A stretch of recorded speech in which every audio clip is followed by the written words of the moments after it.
Hola, ¿qué tal? Para el video de hoy vamos a ver cómo es que la luz interactúa con la materia, los electrones, las moléculas dentro de la pintura. Esto es importante porque nos va a permitir entender los diferentes tipos de interacción que tiene la luz con la materia, ya sea la reflexión, la absorción o la transmisión.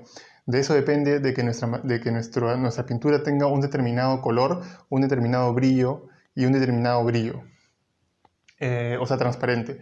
Primero que nada vamos a entender que es una onda de luz. El Sol está aquí, dentro del Sol se generan reacciones químicas muy radiactivas entre el hidrógeno y el helio, y eso hace de que las partículas cargadas, los electrones, las partículas cargadas, los protones, el helio y el hidrógeno se muevan muy rápido y emitan una radiación. Una radiación es una energía que altera el campo electromagnético y que prácticamente es la luz. Entonces, estas ondas son esféricas y viajan, ¿no?, desde donde está el Sol hasta todos lados del universo, pero vamos a centrarnos en las ondas de luz que llegan a la Tierra. Si nosotros, es una onda esférica, ¿no? Es como una esfera que se va como que expandiendo, ¿no?, a la velocidad de la luz. Y bueno, si agarramos un haz de esta esfera, vamos a tener algo así. Pero en realidad, ¿cuál es el efecto de la luz sobre la materia? Pues la luz actúa sobre todo, actúa en partículas cargadas, o sea, las partículas que tienen una carga puede ser negativa como los electrones. Básicamente la luz es fuerza eléctrica que mueve las partículas cargadas en una dirección y luego las mueve en la otra dirección, como un péndulo que va de una dirección a otra dirección. Eso es lo que hace. Por ejemplo, acá hay una fuerza eléctrica, es como que para arriba, para abajo, para arriba, para abajo. Eso es lo que hace. Y esto lo hace en el tiempo, ¿no? O sea, es una onda que va avanzando. Entonces, si acá hay un electrón, por ejemplo, el electrón lo que va a hacer es irse para arriba, para arriba, para abajo, y eso puede ser derecha, izquierda, derecha, izquierda. Eso es lo que hace la luz cuando se encuentra con una partícula cargada.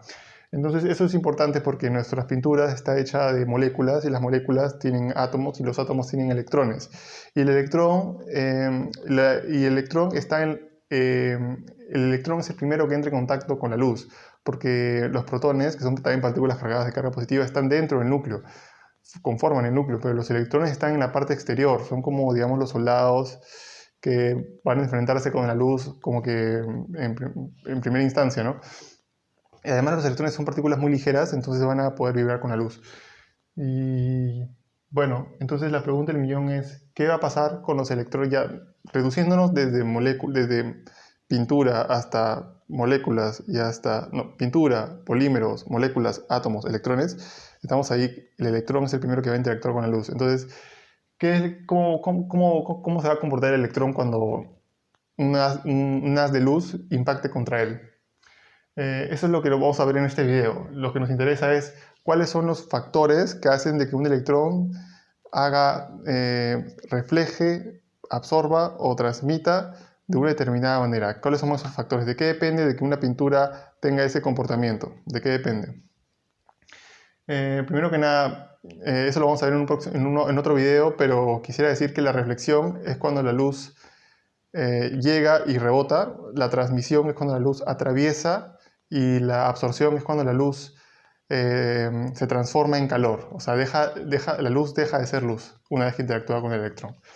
Entonces, hay tres principales factores que determinan el comportamiento del electrón con la luz. Primero, que bueno, acá lo he dividido en dos, bueno, pero son básicamente lo mismo, es la orientación. Y la orientación se debe a la estructura cristalina o amorfa. ¿Qué es la orientación? Básicamente es que la luz viene en una dirección, sin embargo el electrón está orientado en una dirección que no favorece la vibración. Por ejemplo, miren, en el primer caso tenemos un protón que acá tenemos un átomo, el electrón está aquí, y viene la luz, mira, justo lo he dibujado justo en este plano, ¿no? Entonces viene la luz así, entonces viene la fuerza eléctrica para arriba, para arriba, para abajo, mira, y justo para arriba, para abajo, para arriba, para abajo. Entonces podemos entender que el enlace eléctrico entre el protón, el núcleo y el electrón es como si fuera un resorte. Entonces lo que va a pasar es que el electrón se va a ir para arriba, entonces acá se va a generar una energía potencial elástica porque el resorte absorbe la energía y luego ¡boom!, la emite.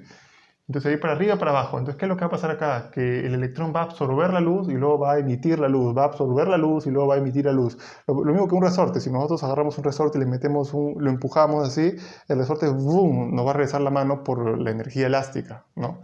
Entonces, lo mismo pasa en este sentido. Eso es cuando la molécula o el electrón está, se le dice que tiene un momento dipolar sintonizado con la dirección de la luz o que está, o que está en la misma dirección o está bien orientado. Eso significa que la energía de la luz se va a transmitir eficientemente. Pero ¿qué pasa, por ejemplo, cuando el electrón no está bien orientado, sino que bueno, la luz viene en este plano, para arriba, para abajo, para arriba, para abajo? Sin embargo, el enlace no está en esa dirección. Lo que va a pasar es que la luz va a mover el electrón, lo va a rotar, ¿no? Por eso que se dice que los electrones pueden vibrar, pueden rotar, pueden hacer muchas cosas, ¿no? Y bueno, va a rotar y luego como se fue para arriba, rota, para abajo, regresa, ¿no? Eso sería, en ese caso, la luz no va a ser absorbida por el electrón, simplemente la luz va a hacer oscilar el electrón y solamente se va a perder un poco de energía porque está moviendo una partícula que tiene una cierta inercia, una cierta masa, aunque sea muy chiquita, está moviendo toda la molécula, pero la onda de luz solamente no se va a ver afectada. La onda de luz no la absorbe el electrón, sino simplemente la onda de luz continúa su camino. Así no es como las olas del mar que elevan un barco, regresan, elevan un barco, regresa lo mismo. En cambio acá la energía sí está siendo absorbida por la molécula, ¿no? Entonces la orientación es muy importante. ¿Y por qué dije que tiene que ver con esto? Porque la orientación no es al azar que las moléculas de una pintura, por ejemplo, tengan una determinada orientación, sino que la orientación se debe bastante al tema de la estructura, cómo es la estructura molecular de una pintura. Por ejemplo, en el caso de los polímeros, ¿no? ¿Cómo es la estructura molecular de un polímero? ¿Es cristalina, es amorfa? Cristalina significa que todas las moléculas tienen un orden, o sea, están ordenadas, o sea, es predecible en dónde está cada una. Es como un cristal, ¿no? Cuando rompemos un diamante, el diamante se divide en pequeñitos diamantitos igualitos, es porque el diamante es cristalino. En cambio, una molécula amorfa es una molécula, es una estructura molecular que las moléculas están por todos lados, o sea, están orientadas en diferentes maneras. En cambio, en la estructura cristalina, las moléculas están orientadas en una determinada manera.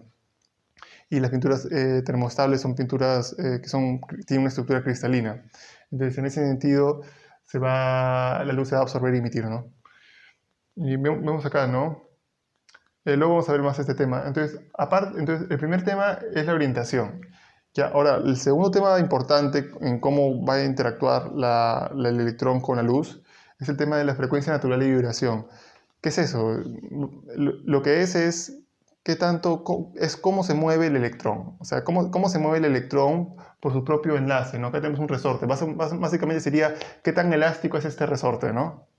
¿Qué tan elástico es este resorte? ¿Es un elástico duro que solo aguanta cierta fuerza o es un resorte súper elástico que puede aguantar un montón? Entonces, dependiendo de eso, el electrón va a vibrar a cierta frecuencia natural. Por ejemplo, si es un resorte duro, va a vibrar a una frecuencia menor, porque significa que es más pesado y es más difícil. Por inercia no se va a mover tan rápido, entonces va a generar menos ciclos por segundo. En cambio, un resorte muy elástico va a generar más ciclos por segundo. Eso depende mucho de la estabilidad de la molécula. Si es una molécula más inestable, eso va a permitir que el electrón se pueda mover mucho más, va a ser más libre, entonces eso va a hacer de que el resorte pueda vibrar a mayores frecuencias. En cambio, si es una molécula más estable, el resorte va a poder vibrar a menor frecuencia porque hay mucha atracción eléctrica entre el protón y el electrón y el protón no lo deja al electrón moverse mucho. Entonces, de eso depende, ¿no? Entonces, ¿eso qué tiene que ver con la luz? Recuerden que ahorita estamos viendo por qué nuestra pintura tiene determinado brillo, tiene determinado color. Eso es lo que estamos viendo acá, por eso nos interesa esto, ¿no?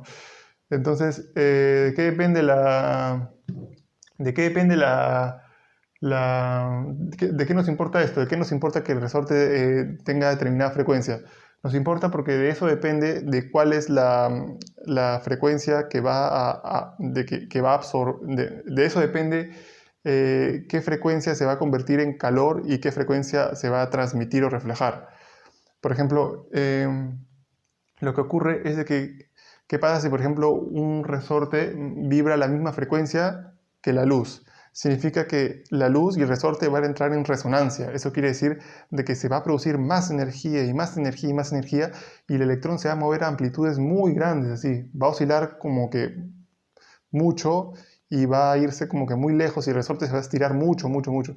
Y si el resorte se estira mucho, lo que va a generar es que la probabilidad de que choque con otros o que haya una interferencia entre los campos eléctricos entre una molécula y otra sea mayor, y eso significa de que la energía que tenía el resorte se va a transformar debido a las colisiones, a los choques entre moléculas, esa energía se va a transformar en calor. ¿Qué es el calor? El calor es movimiento cinético aleatorio, o sea, las moléculas se mueven por todos lados, pero no hay un patrón, no hay una dirección del movimiento, entonces es una energía que se pierde en movimiento aleatorio.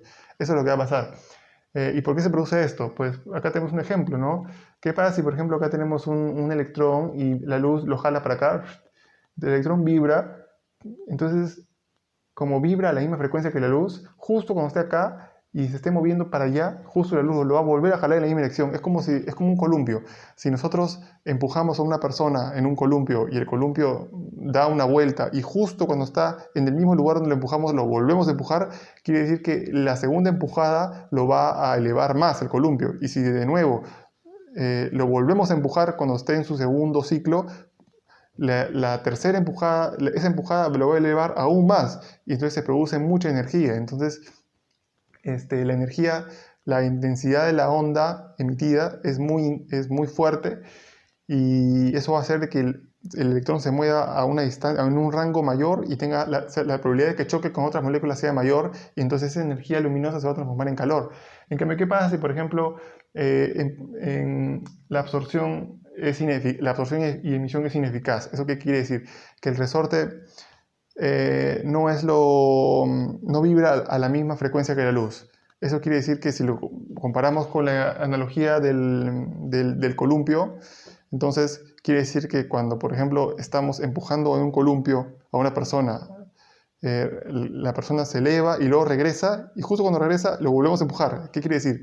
De que va a haber una interacción de fuerzas opuestas cuando nosotros empujamos, porque el columpio se está viendo en otra dirección y nosotros estamos empujándolo en otra dirección, entonces la energía luminosa se va a perder y se va a transformar se va a perder por las fuerzas opuestas y se va a transformar en trabajo y se va a consumir. Entonces, la energía que se va a emitir no va a alcanzar las amplitudes que antes alcanzaba. Entonces, la probabilidad de que choque con otras moléculas va a ser menor y lo único que va a pasar es de que la energía se va a transmitir de molécula en molécula. Y por último, tenemos el tema de la densidad molecular. ¿Esto qué quiere decir? Que básicamente de que cuando una pintura no es muy densa, ¿qué significa densidad? Es cuántas moléculas hay por volumen. Entonces, si hay pocas moléculas por volumen, la luz no necesariamente va a interactuar con el electrón, sino que la luz puede penetrarse por la pintura. Meterse como si hubieran huecos, ¿no? En cambio, si la pintura es muy densa, van a haber muchos electrones y eso va a hacer que la luz de todas maneras interactúe. Entonces, compuestos menos densos van a hacer que la luz se transmita más, como el vidrio, por ejemplo. El vidrio no es denso, el agua no es denso, entonces la luz puede atravesar y es por eso que nosotros podemos ver a través del agua. En cambio, compuestos, materiales muy densos como los metales, por ejemplo, los metales son muy densos, son cristales, están todos compactados, todas las moléculas están compactadas, la luz va a tener que interactuar sí o sí con el electrón. Y los fenómenos puntuales que van a existir entre los metales y, por ejemplo, los plásticos, los vamos a ver en otro video, porque en este quería enfocarme básicamente en los factores fundamentales que determinan cómo interactúa. La densidad molecular, la frecuencia natural de vibración y la orientación, que está determinada por la estructura cristalina. Acá tenemos, por ejemplo, ¿no? Una estructura cristalina es una estructura que los electrones están compactados y pues entra la luz y como están compactados, siempre la luz va a interactuar con este electrón, va a salir por acá y va a interactuar con un electrón que está orientado en el mismo plano. Entonces es predecible lo que va a pasar. Entonces la luz se va a comportar en la misma, la luz el comportamiento de la luz va a seguir una tendencia predecible. En cambio, en una molécula amorfa, los electrones están puestos por cualquier lado y en cualquier orientación. Entonces la luz, esos materiales cuando los materiales, entonces en este caso, los materiales pueden absorber o emitir, pero cada vez que absorban o emitan, van a hacerlo en una frecuencia de luz diferente, porque no es el mismo electrón el que está interactuando en la misma dirección, sino que pueden ser diferentes, porque hay varios en la misma dirección, están todos orientados en diferentes maneras, o incluso puede que no se que tenga esta orientación y haga de que la luz no se absorba y emita, que simplemente la atraviese y no interactúe. Eh, bueno, entonces, en conclusión, siempre es importante entender los factores que determinan cómo la luz interactúa con los electrones, ¿no? Porque eso nos va a permitir entender los fenómenos de reflexión, absorción y atravesamiento o transmisión específicamente cuando lo veamos en plásticos o en metales. Muchas gracias por ver este video y nos vemos en un próximo video. Hasta luego.